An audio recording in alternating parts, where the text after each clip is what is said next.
Many of us grew up in homes that looked fine from the outside. There might have been food, school, or roof. But maybe there wasn't emotional safety. Maybe when we cried, no one came. Maybe love was unpredictable. Warm one moment, cold the next. That kind of inconsistency teaches a nervous system to stay on high alert, always scanning for signs of connection, always fearing the moment it disappears. Childhood trauma isn't only what was done to us, it's also what should have happened but didn't. The comfort, the attunement, the feeling that our emotions made sense. Emotional neglect can be quiet and invisible. A parent too overwhelmed to notice, a home where feelings were too loud, or where you learned early to shrink your needs so you wouldn't be a burden. When that happens, love starts to mean earning rather than receiving. We learn to read every small cue, to work harder for crumbs of affection, to take responsibility for the moods of others, just to feel safe. Those patterns didn't form because we were weak. They were intelligent responses to a world that didn't feel safe. As children, we adapted the best way we could by pleasing, performing, disappearing, or trying to fix the people who hurt us. Those strategies kept us alive. They helped us survive emotionally, maybe even physically. But as adults, they start to misfire. The same instincts that once protected us now pull us toward what feels familiar, not what's good for us. We mistake the tension of unpredictability for chemistry. We confuse longing with love because that's how love first felt, just out of reach. So when we find ourselves trapped in the same painful patterns, it isn't failure. It's our nervous system replaying an old story, trying once again to earn the love it never got to rest in. And the work now, the healing, is not to judge ourselves for these patterns, but to understand them. We begin by saying to ourselves softly, "Of course you did what you had to do to survive. And now, together, we can learn a different way to love. One that doesn't cost us our peace to keep." Her name is Alina, 33, kind eyes, the kind of person who remembers everyone's coffee order but forgets her own boundaries. Every relationship starts the same way. She meets a man who seems calm, mysterious, grounded. He texts just enough to make her feel wanted, but never enough to feel secure. She tells herself he's just busy, that he's different from the last one. She fills in the silence with empathy, explaining away every delay, every missed call. On their third date, he mentions he's not great at emotional stuff. She laughs it off, pretending it doesn't sting. A small knot forms in her stomach, but she smooths it over with hope. She's learned to ignore those knots. They always show up right before the part where she starts to chase. She sends long, thoughtful messages. He replies with a thumbs up emoji. She stays up late, wondering what she did wrong, drafting and deleting texts. At work, she's composed, competent. No one would guess that she's quietly unraveling. When friends ask about him, she says it's going well, even as she feels the distance widening, nights stretch long. She replays their last conversation, searching for clues, like a detective trying to solve a crime that keeps repeating. Deep down, she knows this story's ending. Still, she can't stop hoping he'll finally see her, really see her. And once, after another fight about needing too much, she sat on her bed in the dark and whispered to herself, "Why do I keep doing this?" And somewhere inside, an older voice answered, quiet and tired, "Because this is what love felt like." When she was little, her father worked late. Her mother was anxious and distracted. Alina learned early to be low maintenance, to read moods before they were spoken, to smile through disappointment. When love came in short bursts, approval, attention, a gentle word, she clung to them, mistaking scarcity for value. Now, as an adult, her body still recognizes that pattern as home. The distance feels familiar. The unpredictability keeps her alert, alive. Safety, on the other hand, feels foreign, almost boring. When someone kind and steady shows up, she tells herself, there's no spark. It's not that she doesn't want love, it's that her nervous system doesn't yet know how to rest in it. Three truths hide inside Alina's story. First, when we grow up with emotional distance, our bodies learn to equate love with pursuit. We chase because once upon a time, chasing was the only way to stay connected. Second, we internalize inconsistency as normal. The push-pull of attention feels like home, so stillness feels wrong.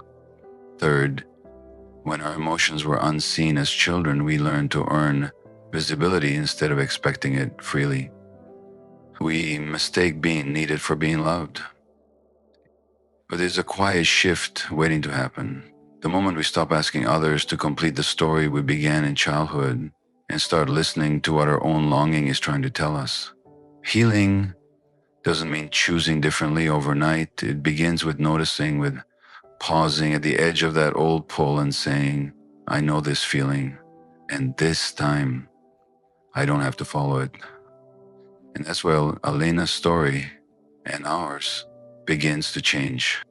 Devin was the kind of person everyone admired, reliable, polished, always in motion. He had a good job, showed up early, never missed a deadline.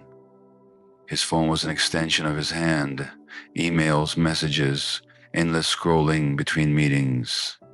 He told himself it was just staying informed, staying productive.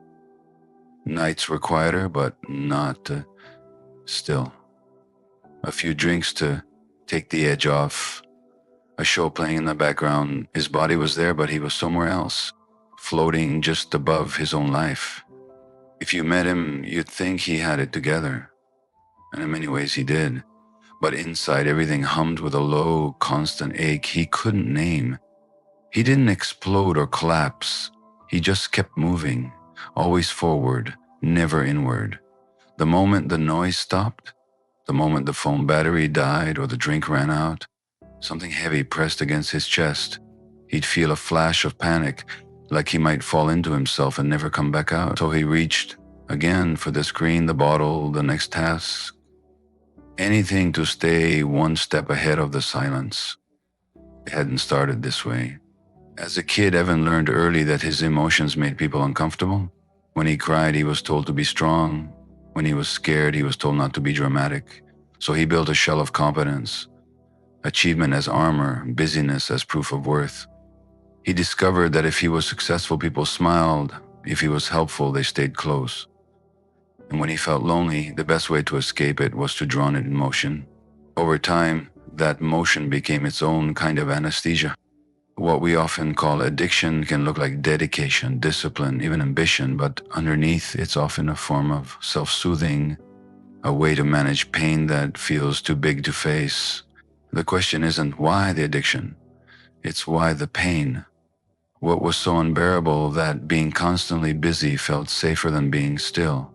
What part of him learned that feeling nothing was the only way to survive feeling too much? When we look at ourselves through this lens, compassion replaces shame. The scrolling, the drinking, the overworking, they're not failures of willpower. They're strategies the body uses to protect us from feelings we were never taught to hold.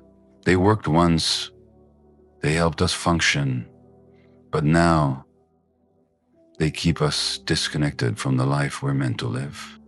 Evan hasn't figured it all out yet. He's just begun to notice the patterns, to sit for a few seconds longer before reaching for the phone, to breathe when the emptiness rises. Healing for him looks like curiosity instead of control. It's learning to ask softer questions. What is the feeling I keep trying to outrun? And what might happen if, just for a moment, I stop running and let myself feel it? Imagine your body as a house with a smoke alarm. The alarm's job is to keep you safe, to alert you when there's danger. But sometimes after too many fires, it becomes oversensitive. It goes off when you just burn toast. That's what happens in us too. When we've lived through moments of fear, disconnection, or emotional neglect, our bodies remember. Even when the mind forgets the story, the nervous system keeps reacting as if the danger is still near. This is what we mean by implicit memory. The memory is written not in words, but in sensations, reflexes, and emotions. Maybe you don't recall every argument from childhood, but your stomach still tightens when someone raises their voice. You might tell yourself you're over it, but your body keeps scanning for smoke. It's not malfunctioning. It's doing what it learned to do: protect you, prepare you, keep you alive. The mind and body aren't separate, they're one conversation happening in two languages. The mind uses words, stories, logic. The body speaks through muscle tension, heart rate, breath. When you feel anxious before a text, reply, or freeze up during conflict, that's not you being dramatic. It's your smoke alarm going off. It remembers the time when silence meant rejection or when conflict felt unsafe. The alarm doesn't know you're older now, that you have more tools, more support. It just recognizes the echo of an old signal and reacts instantly. One small everyday example: you're waiting for someone to text you back. Minutes stretch.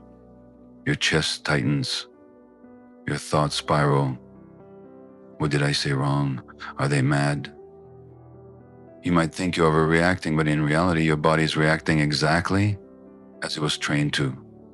Maybe once, as a child, you waited for someone's attention that never came. The waiting became wired to anxiety. So now every pause feels like danger. Seeing it this way doesn't excuse the pain, but it makes sense of it.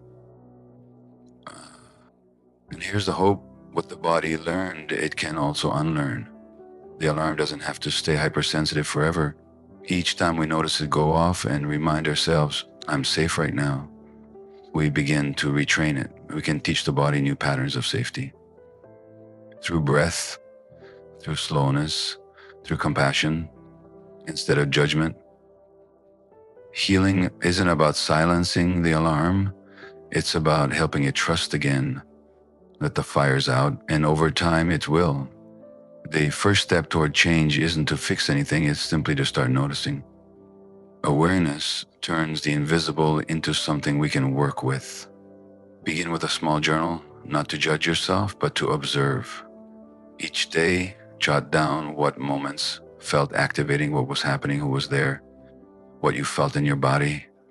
You might notice patterns: tension during silence, guilt after saying no, anxiety around certain people. Writing helps you slow the movie down, frame by frame, until you can see the story you've been living. When you notice a trigger, instead of asking, what's wrong with me, try a few gentle questions. What did this moment remind me of? When have I felt this feeling before? What might my body be trying to protect me from right now?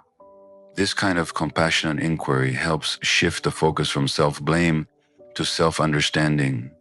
It lets you move from reacting to relating to your own experience with kindness. Then practice one somatic pause each day. It could be as simple as this: feel your feet on the floor, take one slow breath and look around the room. Name 3 things you see, 2 sounds you hear, 1 thing that feels steady beneath you. This orients your body to the present moment. It tells your nervous system, I'm here and I'm safe enough right now. Each pause rewires the loop of automatic reaction, one breath at a time. Next, choose one small boundary to practice this week. Maybe it's not answering messages after a certain hour, or saying, I'll get back to you later, instead of rushing to please. Boundaries teach your body that it's allowed to have space. That safety doesn't always come from compliance. Even one boundary honored is a quiet act of repair. And finally, reach toward one safe connection. It might be a trusted friend, a support group, or a therapist. Healing happens in the presence of safety, not in isolation. Being seen and met without judgment starts to rewrite the old story that connection equals danger or cost. Each of these steps matters because they build safety from the inside out. Awareness brings clarity, inquiry brings compassion, the pause grounds you in your body, boundaries restore dignity, connection reminds you you're not alone. Healing doesn't begin with grand transformation, it begins with one small moment where you choose presence over avoidance. If at any point this process stirs deep pain or memories, consider reaching out for professional support. Having someone trained to hold that space with you isn't a weakness, it's wisdom. Healing was never meant to be a solo project. Both stories, the woman chasing distant love and the man numbing through busyness, are really the same longing wearing different faces.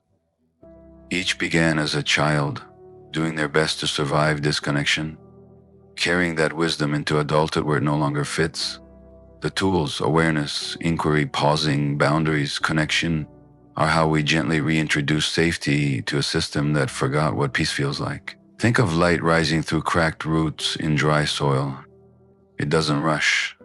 It just finds its way upward, slowly, faithfully. That's how healing works, through the small, consistent acts that tell the body it's safe to grow again. Change won't come all at once. Safety comes first. Tiny wins count.